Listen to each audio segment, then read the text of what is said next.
अस्सलाम वालेकुम students. Topic जो हमने स्टडी करना है वो है कार्डिनलिटी एंड काउंटेबिलिटी।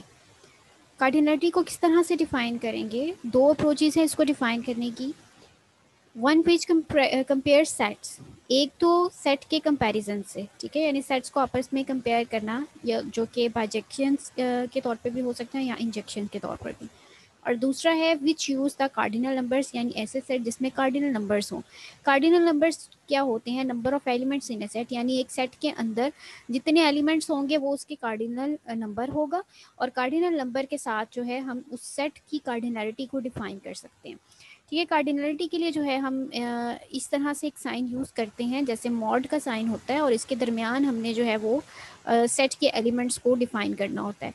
ये जो है आप रेफ़र कर सकते हो as a size of the set, यानी आप कह सकते हैं कि ये सेट का साइज़ है।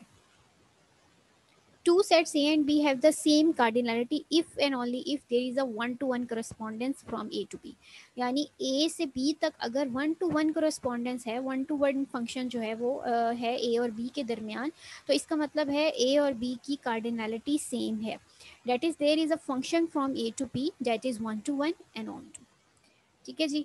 अब इसको हम अगर फाइनाइट और इनफाइनाइट सेट के तौर पे डिफाइन करें तो definition of cardinality of finite set, a set is called finite if and only if it is empty set और there is a one to one correspondence form. यानी finite set जो होता है वो सेट होता है जिसमें लिमिटेड नंबर ऑफ एलिमेंट्स होते हैं। ठीक है, अगर वो एम्प्टी है तो भी वो फाइनाइट है, या अगर उसमें जो है एलिमेंट्स की वन टू वन करस्पॉन्डेंस है तो भी वो फाइनाइट सेट है। तो उसमें जो है कार्डिनलिटी को डिफाइन करते हैं to the number of elements in set, यानी एक सेट के अंदर कितने नंबर ऑफ एलिमेंट्स है। अगर सेट फाइनाइट है तो उसमें हम नंबर ऑफ एलिमेंट्स को डिफाइन कर सकते हैं कि उस सेट के अंदर कितने एलिमेंट्स हैं, जिसको आप इस तरह से जो मॉड का साइन है डिनोट करोगे which is use for cardinality, तो उससे जो है हम कार्डिनलिटी को डिफाइन कर सकते हैं। एग्जांपल इसकी ये है कि एक सेट में आपको गिवन है 0 1 2 एंड 3, तो इसकी कार्डिनलिटी जो है वो 4 होगी। सिमिलरली यहाँ आप देख सकते हैं कि एक ब्रैकेट है जिसमें 0 1 फिर एक ब्रैकेट है जिसमें 0 एंड 1 लिखा हुआ है। तो ये सेट जो है जिसमें आपको ये वाली ब्रैकेट जो है ये as a one element consider होगी। ठीक है, ये एक एलिमेंट है, ये दूसरा और ये तीसरा। तो इस तरह से total number of elements in A set is 3, तो इसकी कार्डिनलिटी जो है वो 3 होगी। इक्वल साइज सेट क्या होते हैं? दो finite sets A and B have the same cardinality if they have same number of elements। यानी ऐसे सेट्स जो कि फाइनाइट हो और उनकी कार्डिनलिटी जो है वो सेम तब होगी अगर उनके नंबर ऑफ एलिमेंट्स दोनों में सेम है। फॉर एग्जांपल A के जो है वो 3 एलिमेंट्स है, इसकी कार्डिनलिटी 3 है, और B के जो है वो भी 3 एलिमेंट्स है, लेकिन ये जो है ये इंटीजर्स हैं और ये अल्फ़ाबेट्स हैं, तो इस चीज़ से फ़र्क नहीं पड़ता, लेकिन उसके एलिमेंट्स की तादाद जो है वो काउंट करनी है। अगर तो वो सेम है तो इसका मतलब है इन दोनों की कार्डिनलिटी जो है वो इक्वल है, और ये इक्वल साइज्ड सेट हैं, क्योंकि हम यहाँ पे साइज जो है उसको रेफर कर रहे होते हैं थ्रू कार्डिनलिटी। तो इक्वल सेट्स और इक्वल साइज सेट ये दोनों डिफरेंट चीज़ें हैं। अब हम बात करते हैं इनफाइनाइट सेट की, जिसमें हमें जो है वो एलिमेंट्स की क्वांटिटी नहीं पता होता कि किस तरह से जो है हमने उसको डिफाइन करना है। तो इनफाइनाइट सेट जो है वो उसमें हम कहेंगे कि a set A is called infinite if and only if there does not exist any k belongs to N such that there is a surjection. ठीक है, एक तो बाइजंक्शन और एक इंजंक्शन था। अब यहाँ पर जो है सर्जेक्शन है जिसमें हमें एंड पॉइंट नहीं पता उस सेट का कि ये एलिमेंट की यहाँ ये जो आपका सेट है वो एक्चुअली ख़त्म कहाँ हो रहा है। फॉर एग्जांपल मैं यहाँ पे जो है वो डिफाइन कर दूँ एक set 1 2 3 and so on and so fourth.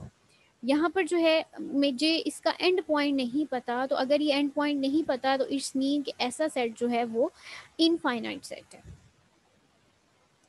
कुछ प्रॉपर्टीज़ हैं रिफ्लेक्सिव इसकी कार्डिनलिटी की, जिसमें सबसे पहले रिफ्लेक्सिव प्रॉपर्टी है कि A has the same cardinality as A। यानी एक सेट आपको A गिवन है और दूसरा सेट है वो भी A गिवन है आपको।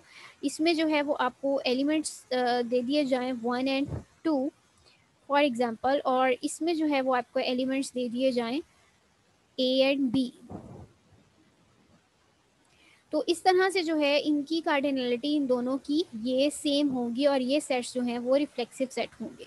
बेशक ये एलिमेंट्स पर है, बेशक ये आपके अल्फ़ाबेट्स पर है, लेकिन दोनों की जो कार्डिनलिटी है वो सेम है विच इज़ 2, ठीक है। तो ऐसा सेट जो है वो रिफ्लेक्सिव प्रॉपर्टी रखता है। सिमेट्रिक प्रॉपर्टी क्या होती है? If A has the same cardinality as B and B has the same cardinality as A, अगर मैं इसी सेट को रिप्लेस कर दूं विद बी, तो इसको हम कह देंगे कि ये जो है वो इस वक्त सिमेट्रिक है। और अगर हम एक सी सेट जो है वो इंट्रोड्यूस करवा देते हैं, ठीक है, जिसमें हम यहाँ पर जो है capital A and capital B, ये दो हम जो है वो अल्फ़ाबेट्स ऐड कर देते हैं, तो A has the same cardinality as B and B has the same cardinality as C, then A has the same cardinality as C, ठीक है। तो अगर ए की कार्डिनलिटी बी के इक्वल है और बी की सी के इक्वल है, तो इसका मतलब सी की जो है वो डायरेक्टली ए से लिंक्ड है, तो ऐसी प्रॉपर्टी जो है वो ट्रांजिटिव प्रॉपर्टी कहलाती है। नेक्स्ट कॉन्सेप्ट है आपका काउंटेबिलिटी का। What does it mean to say that a set is countable? हम कैसे कहेंगे कि कोई सेट जो है वो काउंटेबल है, यानी हम उसके एलिमेंट्स को काउंट कर सकते हैं। A set A is set to be countable if it is either finite, यानी पहली कंडीशन है कि वो फाइनाइट होना चाहिए, यानी अगर उसमें नंबर ऑफ एलिमेंट्स फाइनाइट होंगे तो हम उसको इजीली काउंट कर सकते हैं, या वो फिर डी न्यूमरेबल हो। डी न्यूमरेबल का क्या मतलब है? If a set is equivalent to the set of natural numbers N, यानी अगर सेट जो है वो सेट ऑफ नेचुरल नंबर्स के इक्वल है तो फिर वो डी न्यूमरेबल सेट है, और अगर डी न्यूमरेबल है तो इसका मतलब वो काउंटेबल सेट है। तो ये दो कंडीशंस जो हैं वो नेसेसरी हैं for a set to be said a countable set. Countability की डेफिनेशन है a set that is either finite और has same cardinality as the set of positive integers is called countable. A set that is not countable is uncountable, और ऐसा set जो कि uncountable होता है, not countable होता है, उसको हम अनकाउंटेबल कहते हैं। तो इसमें जो है वो अनकाउंटेबल कब होगा? कि जब वो जो है इनफाइनाइट हो या फिर कॉन्सिस्ट हो सेट ऑफ रियल नंबर्स में, जिसको हम काउंट नहीं कर सकते, उसमें बहुत सारे एलिमेंट्स जो है वो आ जाते हैं, वो अनकाउंटेबल सेट है। सो काउंटेबिलिटी को डिफाइन यहाँ पर किया गया है कि a set A is called countable if either it is finite और if there is a bijection, यानी बाइजेक्शन जो है वो यहाँ पर पाई जा रही हो और वो फाइनाइट हो।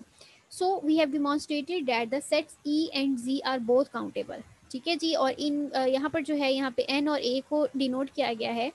अब यहाँ पर जो है देखिए कि एन जो है वो नेचुरल नंबर्स का सेट है और ए जो है वो अल्फ़ाबेट्स का सेट है। तो A is countable if you can list its elements in some order, अगर आप इसको किसी ऑर्डर में जो है वो मेंशन कर दें। लाइक वन जो है वो एक तो 1 to 1 करस्पॉन्डेंस आप इसमें देख रहे हैं। तो यहाँ पर जो है हम जितने एलिमेंट्स को लिंक कर सकते हैं, जितने एलिमेंट्स को जो हम एक ऑर्डर प्रोवाइड कर सकते हैं, तो ऑर्डर अगर हमने प्रोवाइड कर दिया तो वो सेट जो है वो काउंटेबल सेट की लिस्ट में चला जाता है। हम किस तरह से शो कर सकते हैं कि एक सेट जो है वो काउंटेबल है? An infinite set is countable if and only if it is possible to list the elements of the set in a sequence. अब हमने जो है अगर सेट आपका फाइनाइट है तो हम एक ऑर्डर को फॉलो करेंगे, और अगर आपका सेट इनफाइनाइट है तब हमने काउंटेबिलिटी डिफाइन करनी हो तो हम क्या करेंगे? हम सहारा लेंगे सीक्वेंस का, ठीक है। सीक्वेंस जो है हम उसको यूज़ करते हुए अपनी इनफाइनाइट सेट को भी काउंटेबल सेट के तौर पे रिप्रेजेंट कर सकते हैं।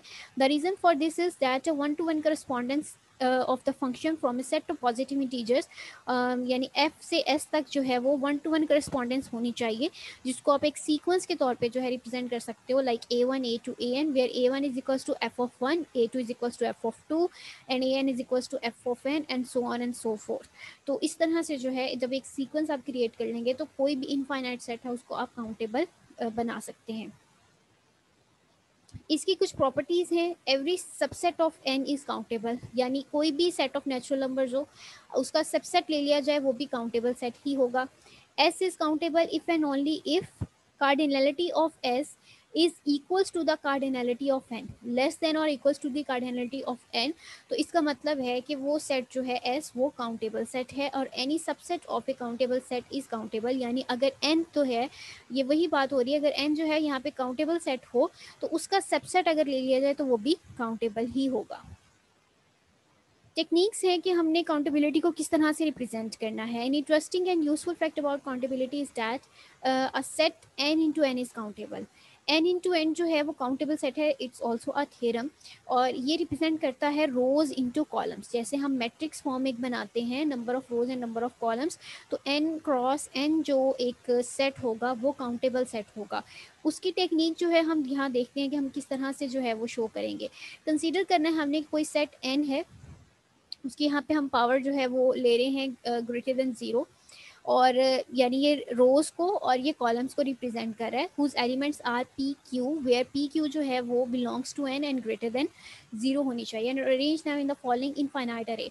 इनफाइनाइट अरे में जो है हमने इसको अरेंज कर दिया, हमें नहीं पता कि किस तरह से जो है हम इसको यूज़ करेंगे। अब यहाँ पर देखेंगे डॉट्स जो है ये इन्फिनिटी को रिप्रेजेंट कर रहे हैं, इसका एंड पॉइंट कोई नहीं है हमारे पास, ठीक है। तो हमने इसको काउंट किस तरह से करना है, यहाँ पर है सबसे पहले पहला कॉलम और पहली रो, पहला कॉलम दूसरी रो, पहला कॉलम तीसरी रो, पहला कॉलम चौथी रो, पहला कॉलम पांचवी रो, और इसी तरह से जो है आपकी ये चल रही है। अब इसमें जब आपने काउंटेबिलिटी लेकर आनी है तो वो किस तरह से आप लाएंगे, पहला सेट, ठीक है, आपने जो है इन टर्म्स ऑफ रो आपने चलना है। पहला एक एलिमेंट आपने काउंट करके उसके बाद आपने चले जाना है दूसरी रो के पहले एलिमेंट पे, ठीक है। दूसरी रो का पहले एलिमेंट काउंट करने के बाद आपने नीचे आना है, और तीसरा जो एलिमेंट है तीसरा रो का वो करते हुए आपने अपवर्ड मूव करना है, और ये सीक्वेंस जो है आपने इस तरह से जनरेट करना है, और जितने एलिमेंट्स होंगे आप उसको इस पैटर्न के साथ काउंट कर सकते हैं, ठीक है। इनफाइनाइट एलिमेंट्स भी हों तो आप उसको इस सीरीज पैटर्न एक बना लेंगे तो आप उससे काउंट कर सकते हैं। तो ये एक अप्रोच है जो काउंटेबिलिटी को मेजर करने के लिए हम यूज़ करते हैं। Thank you so much.